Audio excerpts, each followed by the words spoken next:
Now I am delighted to introduce tonight's speaker. Anna Letitia Zievarts is a low vision mom and non driver who was born with the neurological condition nystagmus. Since launching the Disability Mobility Initiative at Disability Rights Washington in 2020, Anna has worked to bring the voices of non drivers to the planning and policy making tables through organizing, research, and policy campaigns led by non drivers. Anna began her career as an organizer and videographer, producing videos and collecting stories for the LGBT and HIV/AIDS and voting rights projects at the ACLU, and co-founding the union and worker-run video production company, Time of Day Media.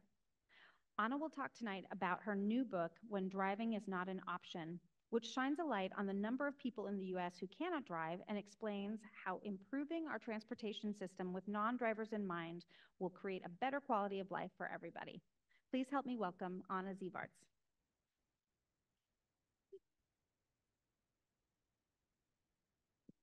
Hello, thank you so much for being here tonight. It's really an honor. When I first started talking to my publisher about this book, I really wanted to do a library event that was on my list of to-dos, and to be able to be hosted by my hometown library that has been so important to me throughout the pandemic and even before then, in providing services. Just great. So thank you, SPL. Thank you all for being here. I want to talk to you a little bit more about where I come from, my story, what inspired this book, and then we're going to do a little bit of interaction. And I know when some people hear that word, oh my gosh, I don't want to talk in public. You don't have to, but I do think this is an opportunity for us to get to know each other and to start to share some of the stories and our experiences with each other, and shift the narratives about who is part of our community. So thank you for bearing with me as we do that piece in a minute. So more about where I came from. I grew up in Olympia, outside of Olympia, actually, in the woods, on a road, without transit, without sidewalks. And it's mentioned in my bio, I have a condition called nystagmus. I was born with it. It makes my eyes shake all the time like this. And it means that I can't see far distances, I can't see details very well, and I can't see or track fast moving objects. And so when I was a teenager, I didn't really think about how this was going to impact my life in the big picture, but I went to the DMV, I tried to pass the vision test, and I couldn't. And I didn't really sink in that I wasn't going to be able to drive. I had a friend try to teach me how to drive anyway, in the parking lot at Evergreen State College. If anyone's been in that parking lot, there are some big trees separating some of the rows of cars. And I drove her mom's truck up this tree, and it scared me very badly, and it scared her, ruined the front of the truck. And it made me realize that it wasn't going to be safe for me to drive. And that friend is actually still a friend. She now does climate and resilience work up in Port Townsend. So kind of cool that I think it maybe, shaped both of our lives in interesting ways. So I didn't really have a plan for what I was going to do. I hated asking my folks for rides. I hated having to get dropped off at, dates and friends' houses, and, being the person who had someone driving them. And so I moved to a city. I moved to New York, from, after I graduated from college, because I wanted to live somewhere where I could get around, without having to be asking for favors all the time.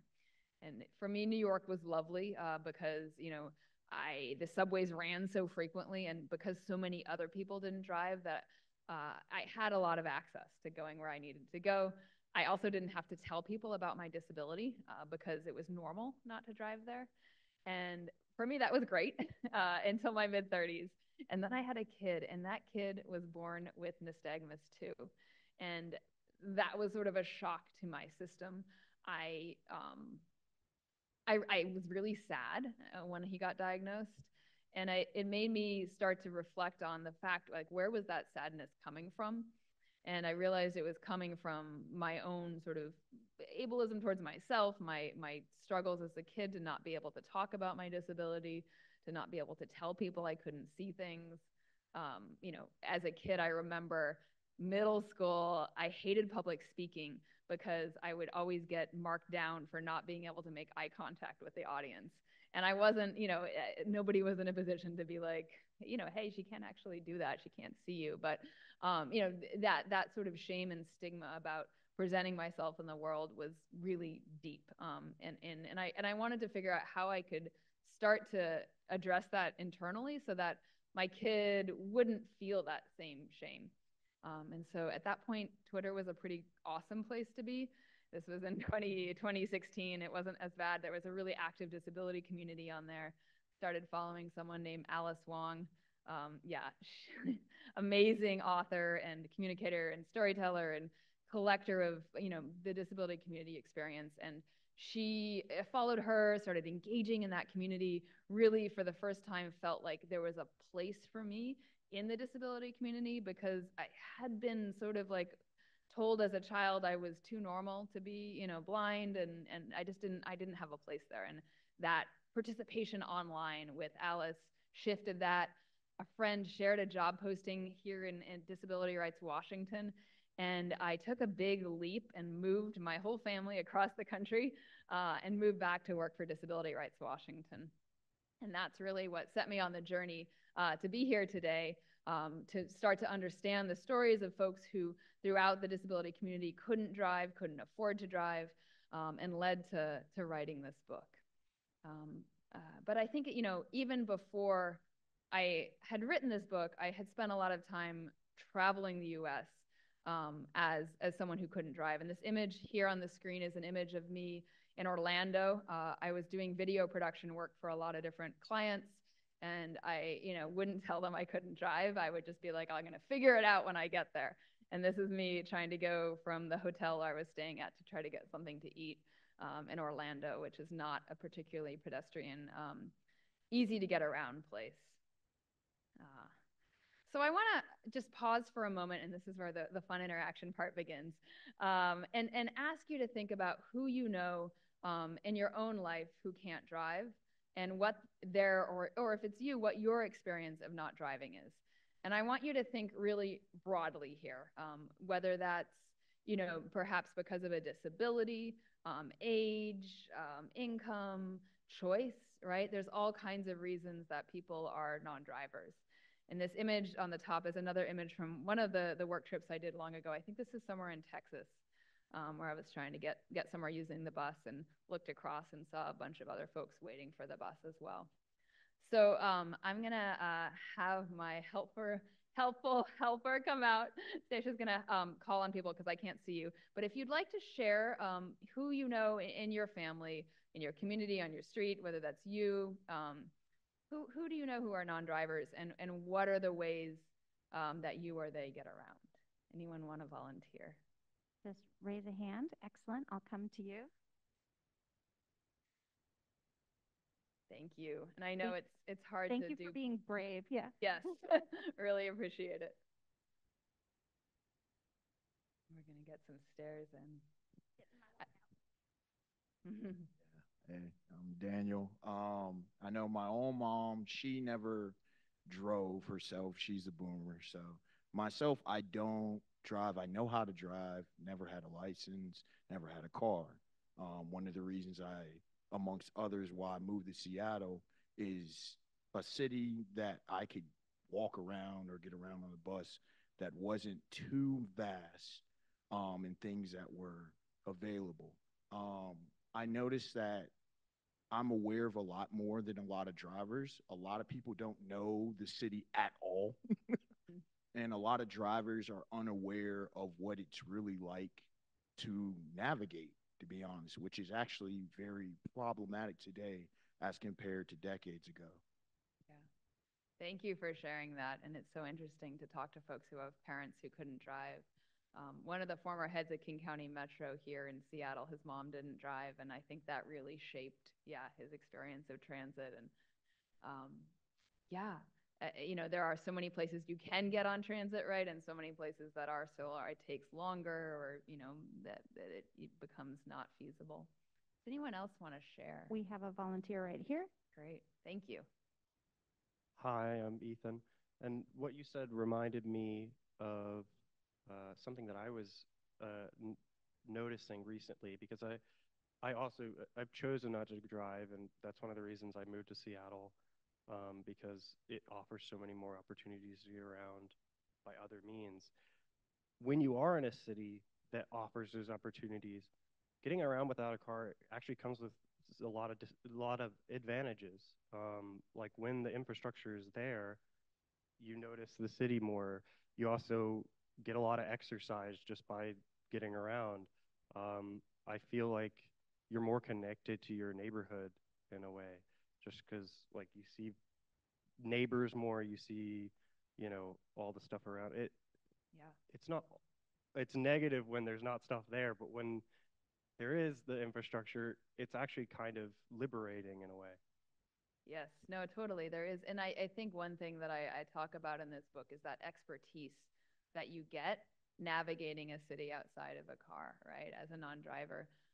Expertise that if you're always in a car that you just don't get necessarily. All right, we'll do one more comment or question. We have one right over here.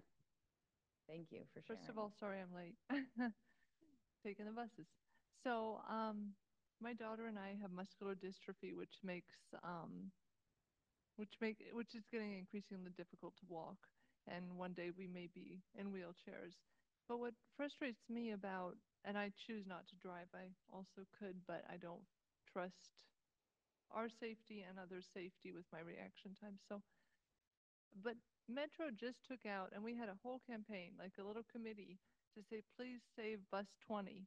And we wrote letters, from a disabled user, there's seniors, but still they deleted this bus line that many of us depend upon.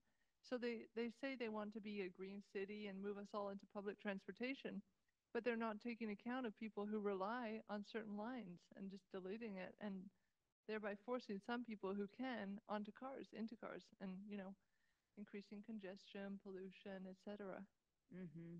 Yeah, totally. And I think, one thing that often happens with our transit systems, right, is that they get designed by people who don't necessarily see everyone who's using the system and relying on the system already. Like when we think about, we're going to speed up these bus lines by eliminating some stops or eliminating a line, and not really understanding the impact on that on people that is, how we get around. Yeah. All right. Thank you all for sharing this. And I've started doing this at the beginning of my presentations because I feel like if I don't, sometimes there's a lot of pushback about, oh my gosh, there aren't that many non-drivers. Non-drivers are just like this tiny fraction of society that we don't really need to worry about. And when I start with this exercise and I ask people to really reflect, and I did a presentation for Federal Highways the other day where, I started with this, and in the chat, this was a webinar, all of a sudden these like just response after example of, people's family members and loved ones who couldn't drive. And I was like, okay, now we know this is real. Let's move on and talk about it a little more. So I want to just sort of, we talked about it right now, and I think some of the examples you all gave, but who are the different kinds of people, the different categories, and these are all overlapping categories as well too, like they're not distinct. But some of the reasons people don't drive, right? Disability, all kinds of disabilities can make driving not feasible or not safe. It can be something that could work some days and not other days, like with chronic health or mental health conditions. They could also, be folks who are aging out of driving and maybe have something, but they wouldn't consider it a disability, but a reason that driving is not safe. And there's an image here on the bottom left of my grandma who had a heart condition that caused her to pass out, and she kept driving even though she would pass out and drive off the road. And so, because our society is often, and many of our communities are so car dependent, those choices are really difficult. This picture on the upper left is of Erica, who lives here in Seattle and is a power chair user and can drive but can't afford a vehicle that can accommodate her power chair. And so if she wants to get out of a vehicle, she has to take transit because that's the access she has. And so, I think there's a big percentage of folks who can't drive because they can't afford to drive. And that can be, for a lot of different reasons. Black households in the U.S. are 3 times more likely not to have access to a car. And immigrant households, especially recent immigrant households, are 7 times more likely not to have access to a vehicle. So just recognizing that these are all, there, and that high cost of vehicle ownership and maintenance and insurance are big factors in who has access to driving in our communities. And then these two images on the far right, another big part of non-drivers, and we don't like to always think about this or talk about it as young people who are either just old enough to drive and perhaps choosing not to or unable to get a driver's license because of cost or because of the stress of driving. And those are some folks waiting for the 7, some high school students. And then folks who are too young to drive. And we recognize, right, when we create school busing systems that young people need to go places. There's not always parents or caregivers who can take them there. And so that's why we need, transportation systems that can work for children as well. So altogether, non-drivers in Washington state is about 30% of the population. And this holds true nationally as well. This is a study from Washington state that was published in 2023. Wisconsin had a similar research program that came out with 31% of their population are non-drivers. And nationally, 30% of the population of the U.S. do not have driver's licenses. And that includes children, but we need to include children too, because children are people who need to go places. This image here is of the bus. This is actually taking the bus between Sequim and Port Angeles this summer, and this was a 6 a.m. bus on a Friday morning, and it was full. I was kind of amazed, because you think, okay, well, non-drivers are just in big cities, and the reality is that people in all over our state and all over our country, in rural areas too, in tribal areas, many people are non-drivers. And because our communities are so car dependent, the reality is for many of us that we end up relying on others for rides, because there's not good transit options, or those transit options don't work for us. They don't, or they're too expensive. And so this asking for rides comes with an emotional burden. And there's a quote here from Jaime Torres. I'm gonna get in close so I can read it. It says, oops. It is beyond frustrating having to depend on others for transportation. It really affects me to the point where it's easier to just isolate myself in my room so I don't have to feel like a burden. Jaime lives in Pasco and is a terrific organizer there. But I think, this is the experience for many people who can't drive, that, yes, maybe even if you have that social network, it isn't easy to ask for rides. And I don't know, for those of you who have had to ask for someone for a ride lately, if you can reflect on that just, to yourself, what did that feel like? Was it an easy ask, whether if it was maybe a ride, to a doctor's appointment or to the airport, or, to do some errand that you couldn't get yourself to otherwise? Thinking about, what kinds of things you're able to ask for rides for and which you're not. So how do we address this? We need transit, right? We need ways to get around that don't require us relying on that social network or relying on favor or the goodwill of others to be living our lives to the fullest. And this is an image here of Abby Griffith, who's an amazing organizer who works for the Portland Bus Riders Union right now. She lives down in Vancouver, Washington. And like me, she grew up in a rural area without transit and really struggled as she was in high school and had to rely on her mom for rides, and her mom was a single mom. And so she felt like she couldn't ask for rides because her mom was working and really busy. And so she says, the room I rented was right next to the bus number 30. It was life-changing for me to know that I had access to places. And this is after she was able to move to Vancouver and live somewhere where that transit was. And I think for those of us who grew up in places without transit and then getting somewhere where we had that freedom is a pretty, life-changing experience. But we often don't think of what it takes to get to transit, right? And especially if you have a disability, inaccessible sidewalks, missing sidewalks, snowy sidewalks, crossings that are, don't have accessible pedestrian signals, the audible signals, crossings that are really scary because of high-speed traffic. These can all be big barriers. And in Seattle, almost 50% of our streets here are either, missing curb ramps or inaccessible because of cracks and bumps in the sidewalks to folks in wheelchairs. And there's an image here in the middle of Tanisha Sepulveda, who is a power wheelchair user and often rolls in the street. And she says, and I'm going to read this, it is even less safe for me to be on the sidewalk when the curb cuts are not in place and there are dips in the cement or roots have lifted up the sidewalk or gravel. And so when we were filming this, this is in West Seattle where she lives down in Delridge, and I was so nervous being in the street with her because of the speed of the cars passing us. And unfortunately, that's her, that's her life because of our deprioritization of sidewalks as part of our transportation network.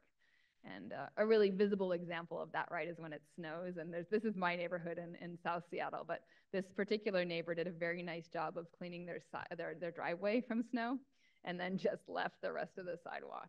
And if you're in a power wheelchair or you have a mobility disability or you're blind, like it can be completely inaccessible when there's even an inch or less than an inch of snow. One thing that gives me hope is some of the changes that have happened in the last few years with access to smaller and lighter electric, and I call e-mobility design for us. So e-bikes, e-trikes, even, there have been, it's slower to get power wheelchair companies to start to build power wheelchairs that have some of these newer, lighter batteries, to get insurance companies to cover them, to build power wheelchairs that are able to go in the rain, even.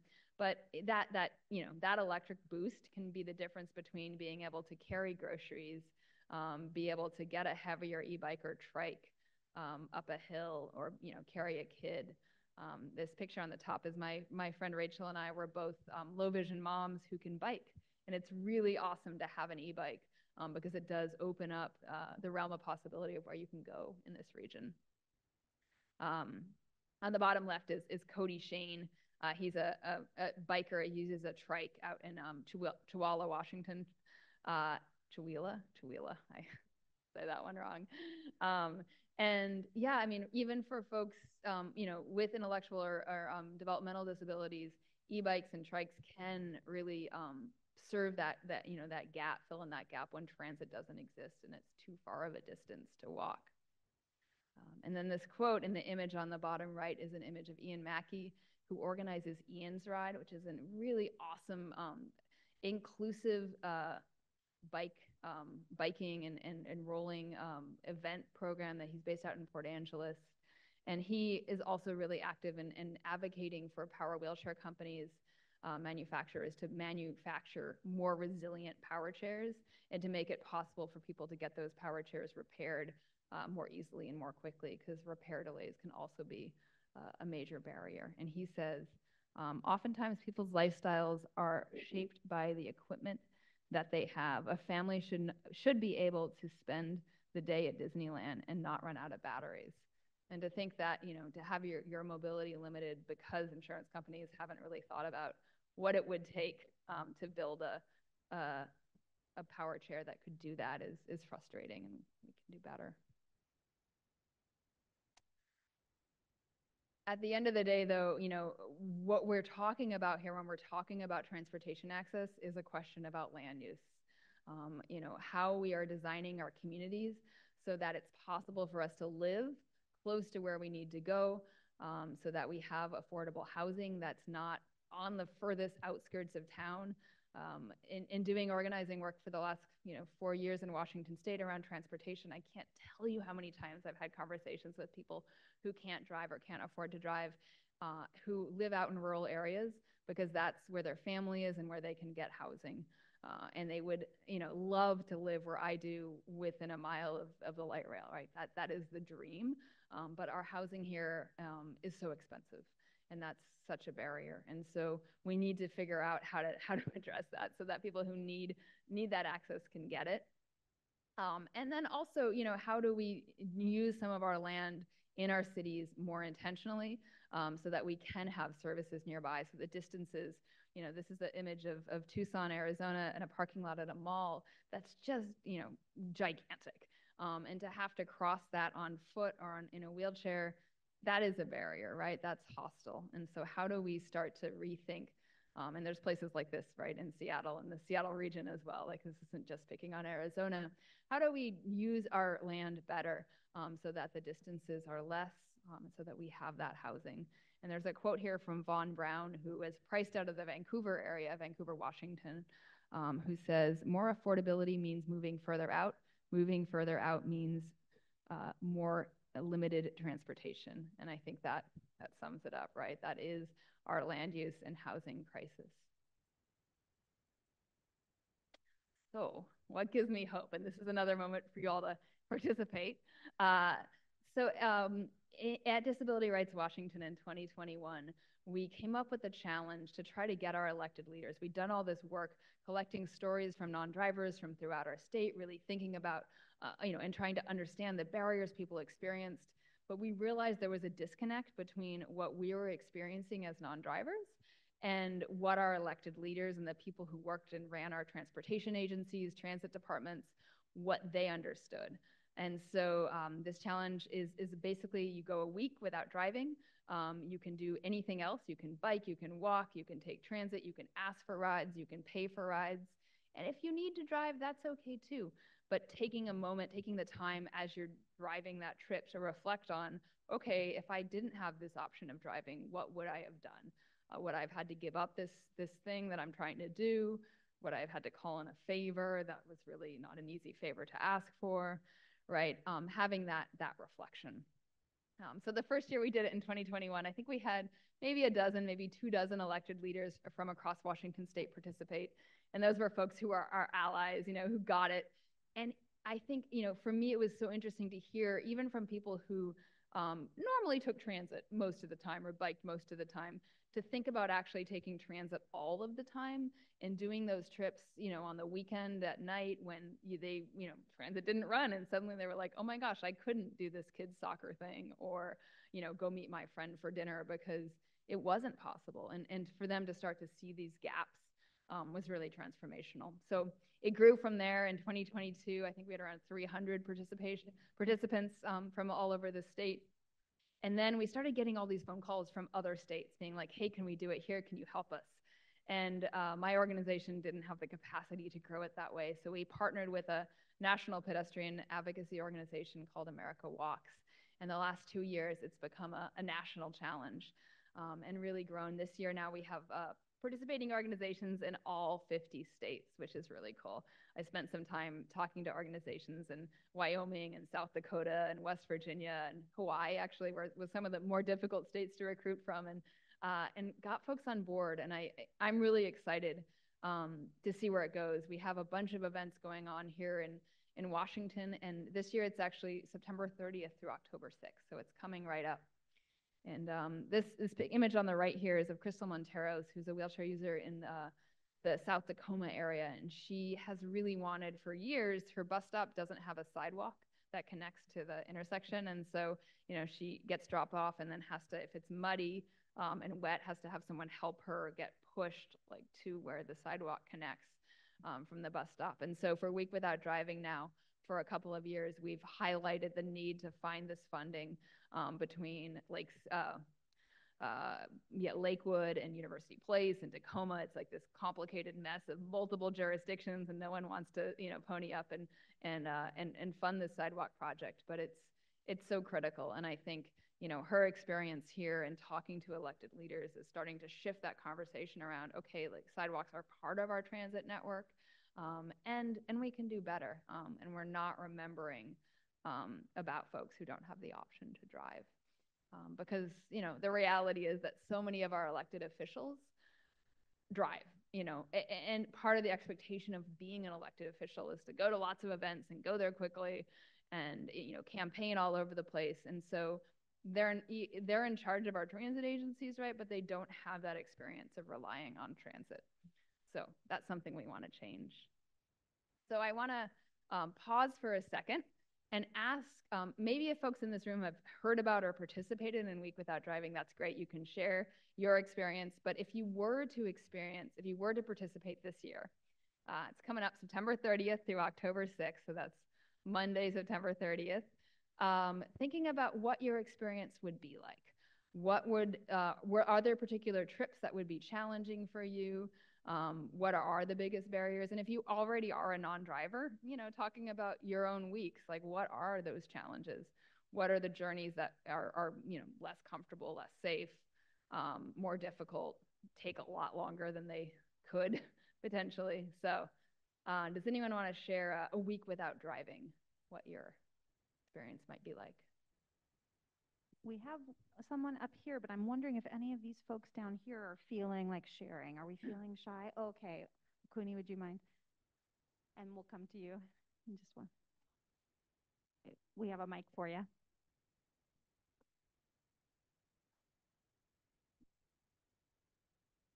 Hi. There, perfect. yes, Okay. we got you. So I'm participating in 24 years without driving. I have muscle disorders. They don't want me to drive. That's cool. One major hurdle that I found, though, is that some of the e-bike companies, like Vio and Lime, they have these like sit-down scooters, which are really, really convenient for me to use. That's awesome. But Vio is gone. Vio is gone from the area, and the Lime e-scooters, the sit-down ones, I haven't been able to find for the past couple of days, and that's a huge barrier for me because I like riding them, and I can't really afford to get my own bike right now. So. Yes, no, that e-mobility piece, right? And I think I am excited that Seattle pushed for a sit-down scooter option. Vio had that, right? And now they're not here. They also had a lot of problems with mispark scooters, more so than the other companies. So that was frustrating. Yeah, but I have seen a few of the new Lime ones. They're so bright and green, but there aren't that many of them yet. So I could see that. Yeah. All right, let's do one or two more comments. How about two more? Okay, yes, great. Okay, thank you. So, I actually came to US just a few weeks ago, and I was never thinking about the driving. But in US, I started to think that it's so urgent. I need to start learning it, and I was so surprised to view that there's going to be the presentation that advocates for avoid driving, and that was a surprise for me. And I just want to comment on scooter. I'm coming from the Central Asia region, and actually in these countries now there are many young people who are advocating to make the law on scooters because there are so many teenagers who ride it like as they want, and there are some scooter accidents. Yes. Yeah, no, safety with like these newer forms of micro mobility, I think are e-bikes and especially the more powerful ones, like it is a thing, right? Especially in cities that are really crowded. I know in New York City it's a real issue there with the speed and the crowdedness. And so how do we create space for these to exist and safely get around our cities? For sure. But I think, yeah, the other piece too around folks who are coming from other countries with the expectation that we're going to have like a functional transit network that's really useful or sidewalks that are great. We don't. And I was in Detroit recently and was on the bus from the airport with someone coming from another country, and he couldn't believe how difficult it was to figure out how to get the bus to downtown Detroit. And I think that's something as a city, Seattle's got to think about because we have the World Cup coming here very soon, 2027. We're going to have a lot of international visitors, and we have such an opportunity to use that, in a way that we can make transportation access better for everyone here, because there's just no way that everyone's going to be able to drive or want to drive, or we could even fit that many cars in our city. All right, one more. Got one more. Oh.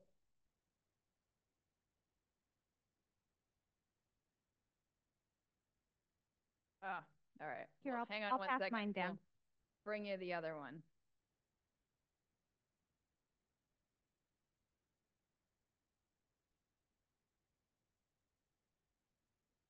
Okay, so I've done week without driving because I can drive when I need to and when I want to.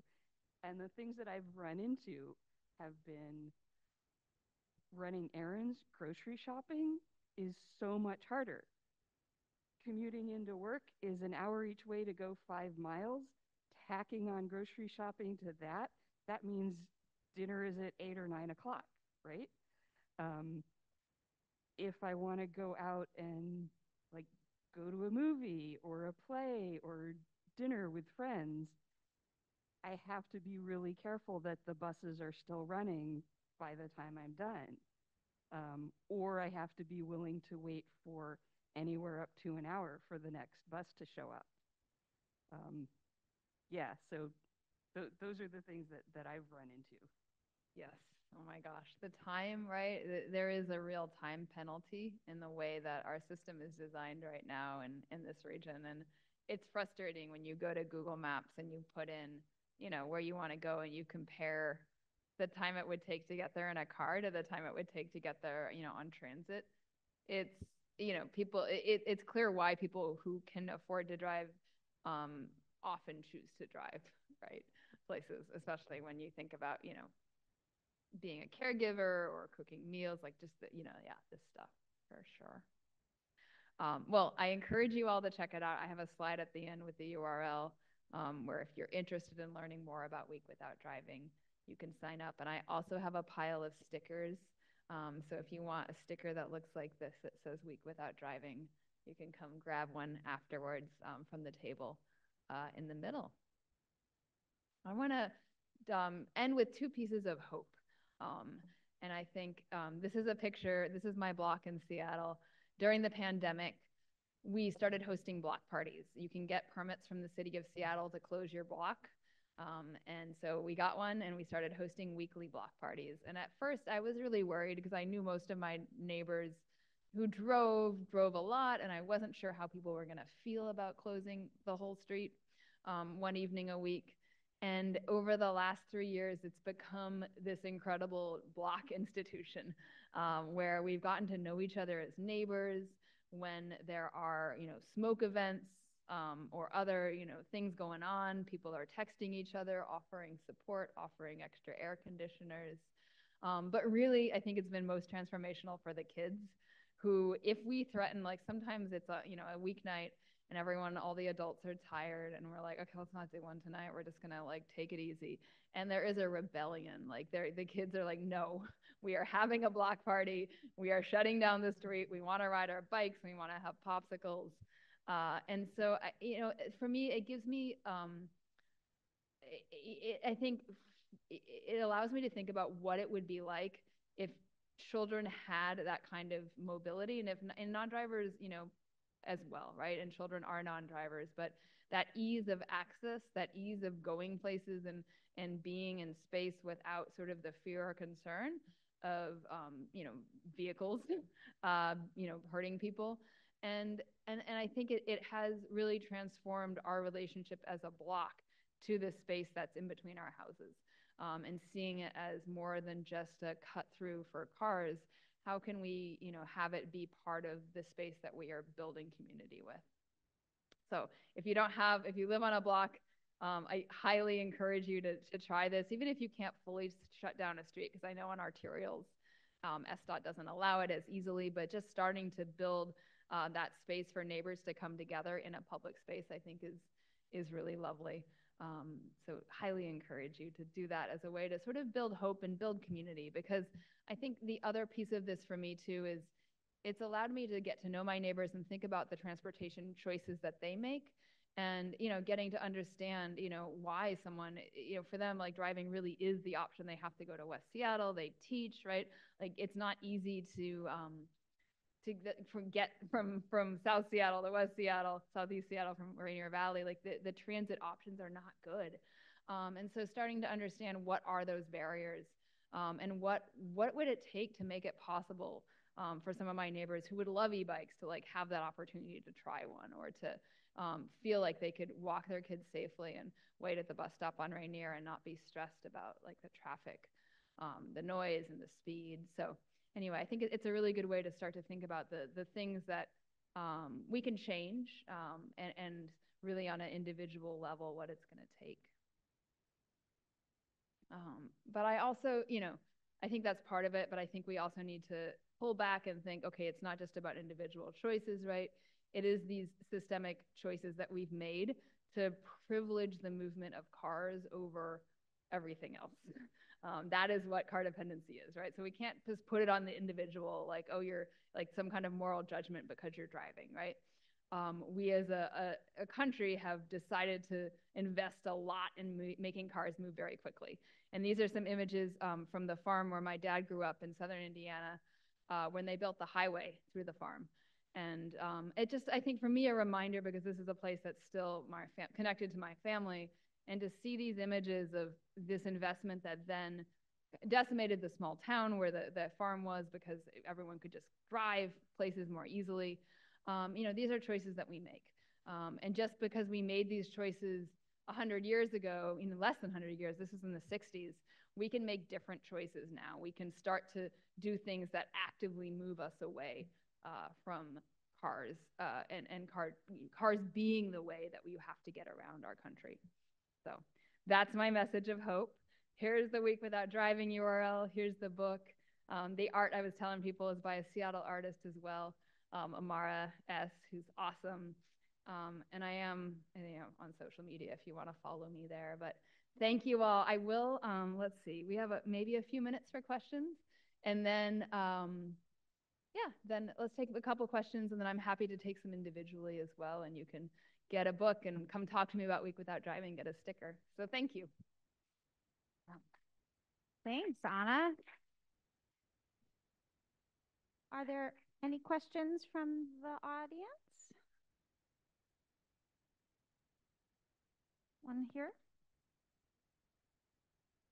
Hi there. It was really great to hear your talk, by the way. On kind of looking at your last point about like how a big part of this problem is that so much of the U.S. has been, designed for cars, not for people, and how, like a lot of that infrastructure is kind of like what we have right now. I'm actually a civil engineering student because that's something that's really important to me, is to, build the world further that's better than that. You mentioned that this is like the systemic issue of that, people chose to build the highways like this that, destroyed communities. What do you see as kind of like the way forward that we should take to start changing that? Sorry, say that last part again, the way that. Like the way forward, like, more than just like choosing not to drive. Yeah, I mean, I think part of it is a conversation about land use, and I think the challenging some of these cultural narratives we have around, the ideal being a single family home in the suburbs. And that's hard.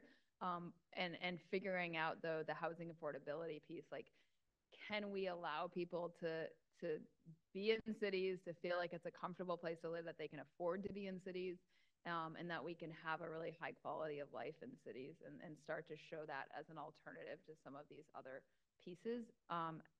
At the same time, we need to be making sure that people who are in rural areas, because that's, where they are from, or that's what they can afford, have access to transit too. So I think, both those pieces together, but really making it more possible for people to live in places where we can have really the density to have great transit and have walkability and rollability. Yeah, okay. Another question? Yes. Oh, pardon me, sorry. Yeah. We have a question here. Hi.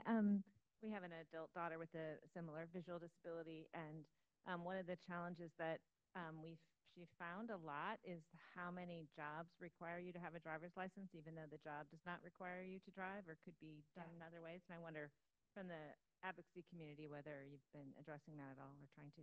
Oh my gosh, this is like a plant question. And actually, I have a slide when I'm talking to agencies. I have a slide about hiring people with disabilities, and specifically the driver license requirements that you see. Even unofficially, right? I was looking at jobs at Seattle Public Schools, and it wasn't a requirement on the job, but then when you applied, it was a requirement in the application system. So yeah, a problem all the time. We actually, California is working on a piece of legislation right now that has been passed both to the House and Senate there, that would ban driver's licenses on requirements on jobs where it's not an essential function. They're waiting for the governor's signature. They should know that by the end of the month. If he doesn't sign and doesn't veto, it becomes law. So that's really exciting. Oregon also apparently passed a similar law in 2021. I cannot find anyone who knows anything about it. So working on that piece. We are looking at trying to do legislation here in Washington State as well, but it is a real issue for sure. I've seen it so many jobs, especially once I left New York City, it's everywhere, and it's really unfortunate. We have a question in the middle here in the front.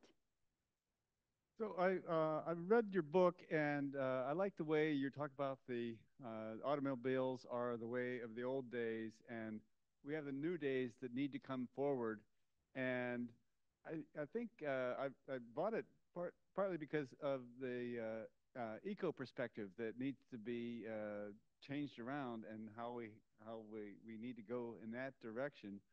And I'm wondering how we can get folks to realize that having your own car is not the way to go. Having a joint group of way to get around is, the way of the future, because there's only one planet. And, it's a tough question, and I don't, that's just my problem. I think the climate piece of this is huge. I mean, it's part of why I wrote this book, and a big reason why I went with Island Press, because they really are an environmental publisher, and I wanted it to reach folks who are in the climate space, to talk about the access piece too, being part of this coalition of folks we can bring together to push back against car dependency. So yeah, I think that climate piece is great. And I don't, it's funny because I don't lead with it, but it is a big motivator, to why I do this work and why I think it's so important. Yeah. Any last questions? Oh, one more here. Thank you so much for your book and for your talk. I'll say I've just moved to Seattle, so I'm just learning the infrastructure. I come from Toronto, Canada, where the downtown core is very much like New York. You don't need a car at all, but go maybe 5 miles outside of it, and it's impossible without a car. And the city has been trying to change that. And one thing I really worry about is all the backlash that happens, even if it's not warranted. And very similar to what you see on the federal level, that when there's a progressive movement, there suddenly becomes a very regressive backlash. We've seen that, especially in Toronto, in a very harsh way, where drivers are talking about going out of their way to hurt cyclists, and to get in the way of transit and stuff like that. And I just wonder, is there, without being a placating person, is there a way to advocate for this without inviting that backlash, or is that just a baked-in part of the political system? Yeah, no, it's something I've struggled with, and actually ties to this climate piece, because as we have these conversations about access, if you talk about climate, it becomes politicized, right, in the US in a way that's unfortunate. And if you talk about bikes, even it increasingly, right, talking about density is super political. But I feel like there's a little bit of a window where if you ask people to think about their own family members who can't drive, a lot of folks who, are on the other side of the aisle, have that experience. And when we were first doing Week Without Driving, a lot of very rural representatives were super responsive to us and were like, yeah, I have this, my sister, my aunt, my mom who lives with me in this community and can't get around, and I get why you're doing this. And so that accessibility piece, I think, can reach people. And maybe form a way to have a conversation at least, but it is so politicized. Yeah. All right. It looks like we have time for one more question up there. Sorry, Okuni. Now you're getting your steps in.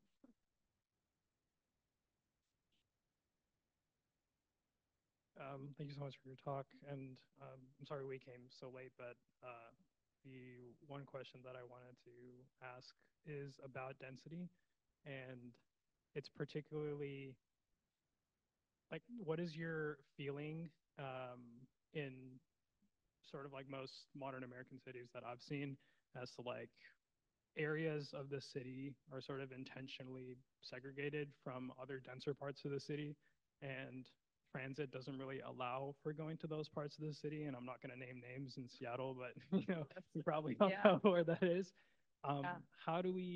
What is at least a strategy that in advocacy that you've seen or done yourself has worked towards enabling people to access parts of the city that are otherwise unreachable by transit? And how do you sort of think about changing people's minds about that, that like it's not actually bad if like Link, you know, goes to your neighborhood or something like that. Yeah.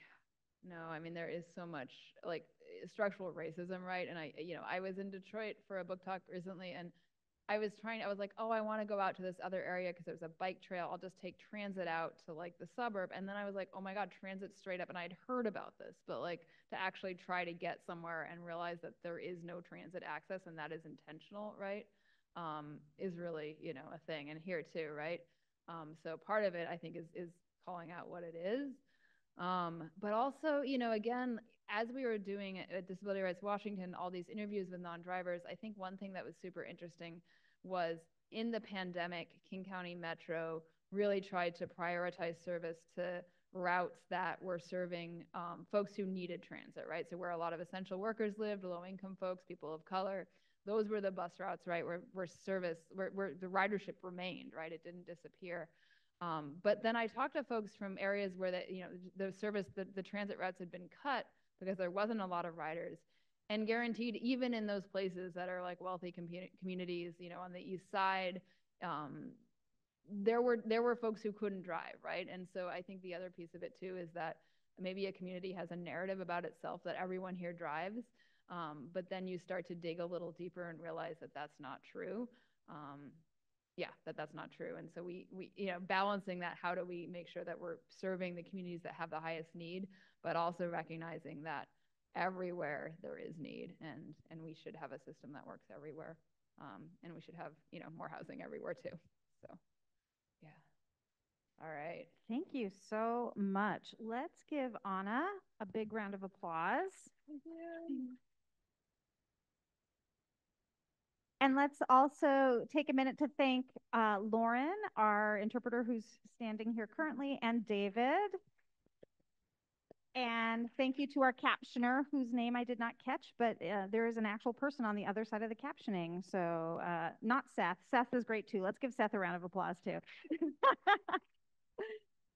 So as I mentioned at the beginning, our partners at Elliott Bay Book Company are here tonight with Anna's book. So if you don't have a copy and would like to get that, you can get one here. Also, the library carries the book, so you're also welcome to check it out from the library. I want to thank our friends at Elliott Bay Book Company and our sponsors, the Seattle Public Library Foundation and the Gary and Connie Kunis Foundation and the Seattle Times. And of course, thanks to all of you for being here tonight. Really appreciate you coming out, and we'll see you next time. Good night. I didn't say that you're signing books, right? Yeah. Also, Anna's going to sign books. I forgot to say the most important thing here. Anna's going to sign books right here. So come and get a sticker and get your book signed. Thanks, everyone.